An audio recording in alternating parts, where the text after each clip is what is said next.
Hello, I'm Ben Mankiewicz. Welcome to TCM. Look who's here. Oh, my Lord. Tom Holy Hanks. cow. Tom, thanks for being here. Thank you. Tom has a new novel out, your first novel, The Making of Another Major Motion Picture Masterpiece, which I adored.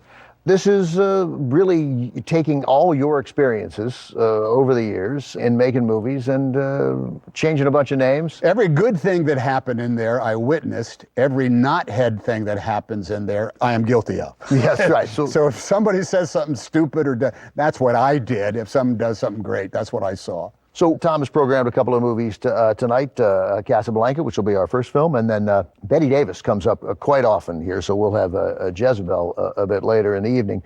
What inspired you to write this book? I sense that, it's clear that there was a lifelong love of motion pictures. I had never read a book that captured the movie-making experience as I experienced making a movie. It's all about these human details, these odd little and very recognizable human moments that are about any great endeavor being accomplished by a huge team of people who must work together in order to make it happen.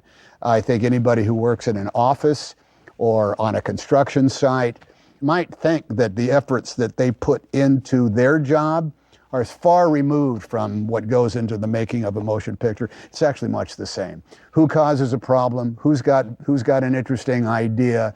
Who can make things happen a little faster than it happened?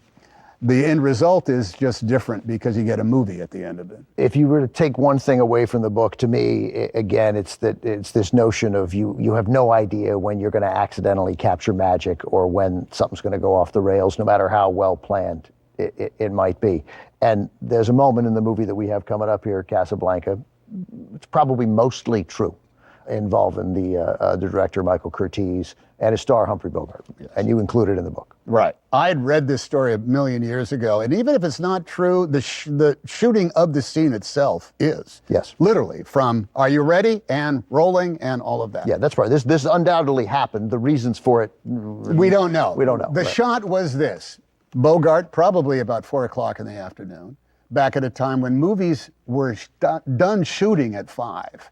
Meaning that everybody had a cocktail at 4:45. Yeah, you know, they call it a martini shot for a reason. It's because everybody is just finishing that first martini before the last shot.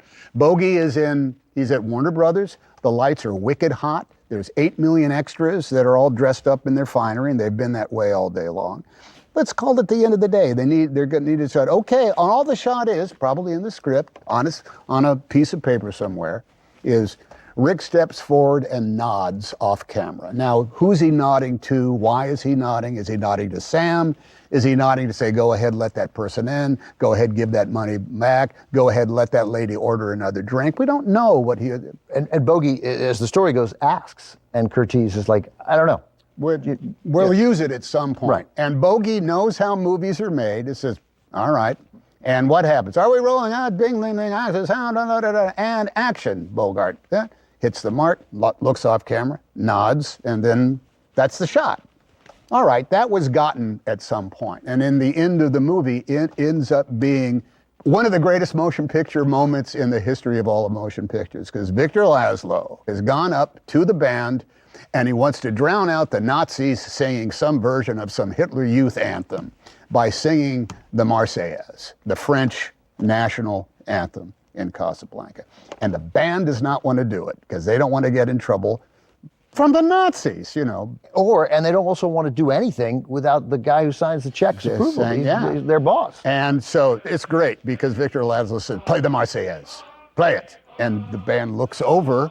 I don't know if Bogey was even there that day. They just look over and then they start taking it. But interspersed in that is that scene of Bogart coming up, hitting the mark, giving a nod. Sometimes I just put that DVD on and scroll to that moment because I want to feel the hair on the back of my neck raise up as I then go around to everybody in the room singing the Marseillaise. Oh my God, is it a movie? And I'm going to guess that right after the shot, Bogey lit up a cigarette and says, so you're going to need me for the rest of the day, you know? Right, and as we see, it's the moment in the movie where Bogart enters the fight, the nod. That That's right. That's when he's right after that. I am shocked to find that there is gambling going on here. Your winnings, it's everything. It's Rick's is closed down, and the rest of the movie, ends up going on from there. All right, Tom. We'll talk more after the movie. Here it is from 1942, Casablanca. Welcome back once again, Tom Hanks. Tom, thank you for being here. I could do this all day. So your novel, your first novel, I sense there will be others. The making of another major motion picture masterpiece talks a fair amount about that last shot, how a movie ends. We just saw Casablanca. Hard to imagine a movie getting the ending better. And they didn't know what it was going to be during most of the shoot. I heard that they were trying to figure out a piece of dialogue that was going to seal the fate of Claude Rains and everybody, virtually everybody in the scene.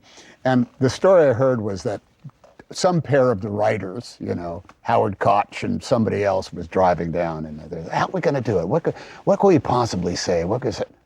And they both said in tandem, round up the usual suspects, Right. And there you have it. And that leads, of course, into voiceover, probably recorded, weeks later, in a recording, ADR stage, automated dialogue replacement, a looping stage. Thought after the fact, added to it. Louis, I think this is the beginning of a beautiful friendship. I miss the end at motion pictures. Yeah. I miss that everything built up to those two words, because then, man, if they nailed the end of a motion picture, that's perfection. They certainly did on Casablanca. The Academy Museum opened, 2 year ago, whenever. Like, it took this town 100 years to recognize that this stuff matters. Like, these movies matter. They matter to people. They're not just, it's not a disposable art form. It does matter. And I'm struck by how long it took for everybody to take it seriously. You and I were talking a little bit before, and this is, I must say, on the Ben Mankiewicz TV channel, TCM. That's what I'm trying to get it should be the BMTV. Don't you think so? Crack staff, get that on it. Who's talking today? Oh, it's Ben. Great. Movies are this one-on-one relationship. Movies are made for one person and one person only, and that's the person that is viewing them. And we all have our own memories that are connected to a specific film that, if we think about it, we can remember where we were, what theater we saw it in, or maybe what weekend it was when we happened to see them on TV. The first time I saw The Maltese Falcon was on a rainy Saturday afternoon on a houseboat in Alameda, which is right next to Oakland, California, and I saw it cut up. I saw it, edited for, the Channel 5 Saturday morning. They didn't even show, Archer in Spade and Archer. They just cut all that stuff out. Right. So half of it I didn't know what was going on. But I could remember the specifics of being on a cold, rainy day, finally seeing some aspects of The Maltese Falcon, right down to, the old man stumbling in with a package, and that turns out to be the father of the director of the film. And all this stuff starts tying in. And it's a one-on-one relationship you have. It's like as personal as reading a book. It's just you and the story and the filmmakers really out for you. That's why the cultural purchase of all of these movies, even the ones that, like Storm Warning, which I just saw recently on Ben Mankiewicz television show, ends up transporting you out of wherever you are at a certain time and place, but it's a solitary trip that you make. When you gave Ray Harryhausen his honorary Oscar, you said wonderfully, some people say Casablanca, some people say Citizen Kane, I say Jason and the Argonauts is the best movie ever made. Does that come from seeing it? Did you see it when you were 7? I didn't see it in the movie theaters. By that time, I would have seen it on like the CBS Sunday Night Movie or something like Cut that. up commercials. Commercials, but are you going to, excuse me, that sword fight with those skeletons? I still see, the Valley of the Giants where Jason, ends up turning the valve at the heel of some big bronze giant and all this sand and water comes out. I used to call it optical poptitude. If you're 8 years old and you're seeing that. By the way, on a black and white TV, cut up for commercials with 325 lines of scansion on it. So it's not the crispest picture in the world. But you could not convince me that between Jason and the Argonauts, or say Bridge over the River Kwai, broken up into 2 nights over the ABC Sunday night and Monday night movies, were not the perfect way to see those motion pictures. I would fight you tooth and nail. Tom Hanks's novel, The Making of Another Major Motion Picture Masterpiece, is available now. Tom, it's terrific. Thanks very much. We got one more movie to talk about, and it's Bette Davis in Jezebel, and it's coming up next on TCM.